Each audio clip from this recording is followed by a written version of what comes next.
We are going to combine a charter trip, fishing for lake trout, with the second annual Outdoors Forever Handicapper Awareness Fishing Day. Outdoors Forever is a program that we started here with Outdoor Digest to try to encourage people who have physical disabilities to get out and enjoy the outdoors and not give up. You're going to find that these folks are more pleased with their fishing accomplishments than anybody. So stay tuned, all this coming up. It's time for Outdoor Digest.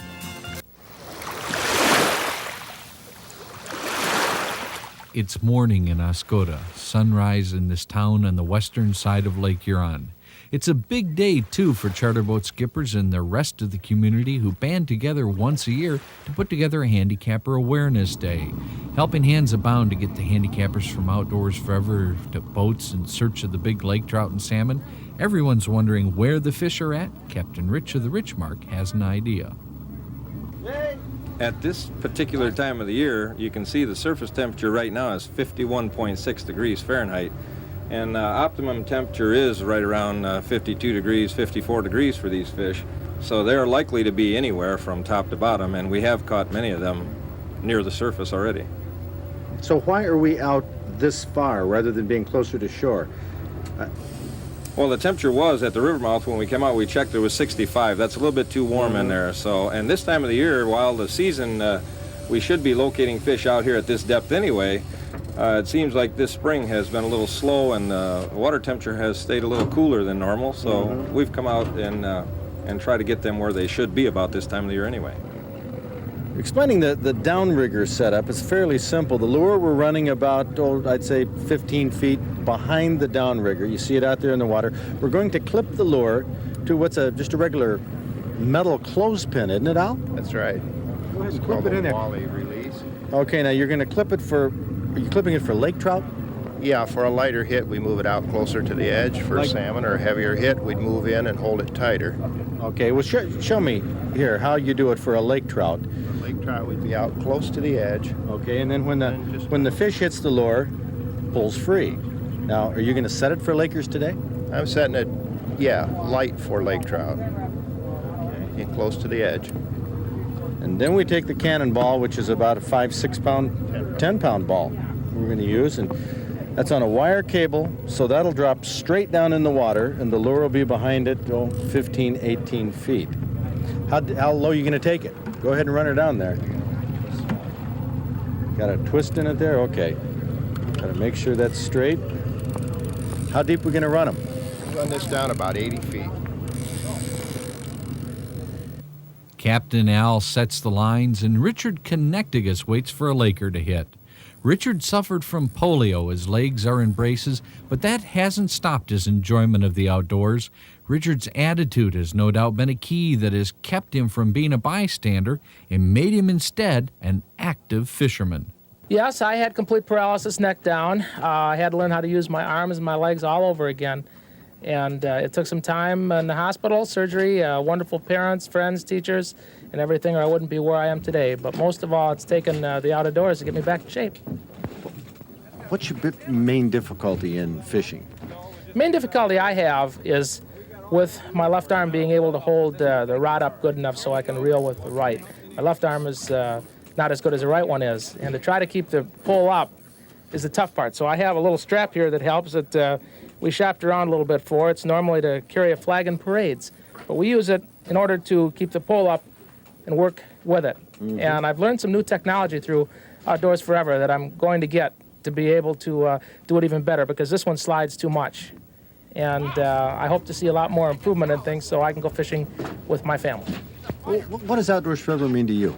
Outdoors Forever means to me to have everything accessible in the outdoors so that you can do whatever you want, whether it's hunting, fishing, recreation, that you don't have any barriers that would stop you from doing what everybody else does. And so when I say Outdoors Forever, I believe that staying in the outdoors as much as you can keeps you good and physically strong and a very good positive attitude.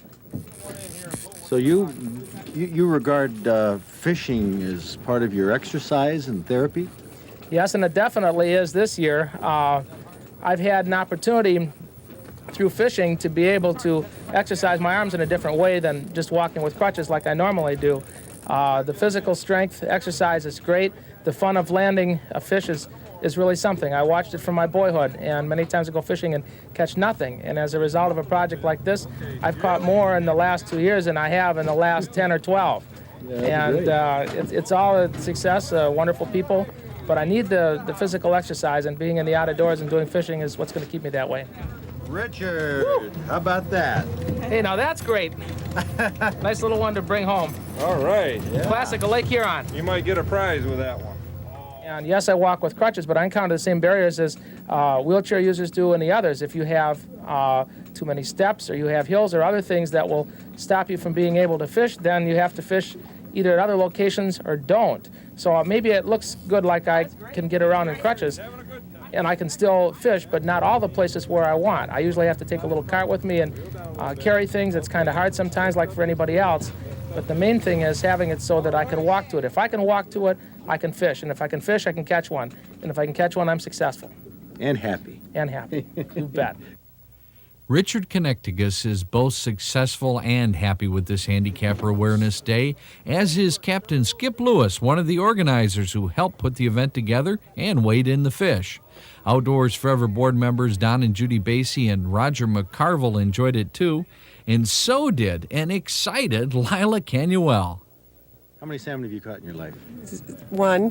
One? Just this one today? Just this one. Have you been out in a boat like this before? No.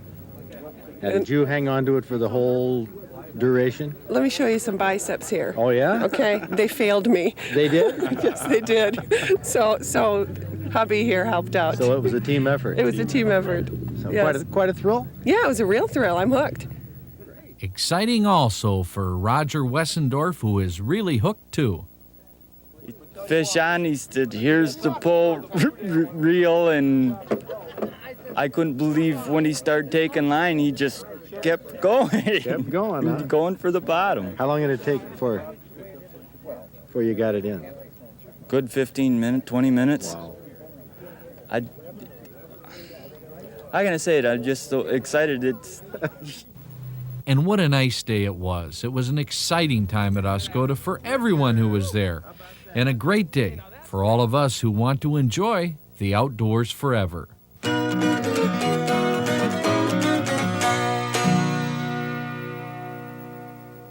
You know, that Outdoors Forever program is something we hope spreads all over the country, that people get the idea that if someone is disabled or a senior citizen and can't participate in the outdoors the way they used to, that they shouldn't give up. There's no reason that a person should give up. Sure, you might have to change your tactics, you might have to change equipment and tone down the way you go at an outdoor activity, but please don't give up. Enjoy the outdoors forever. In fact, there's a lot of handicappers who can catch big fish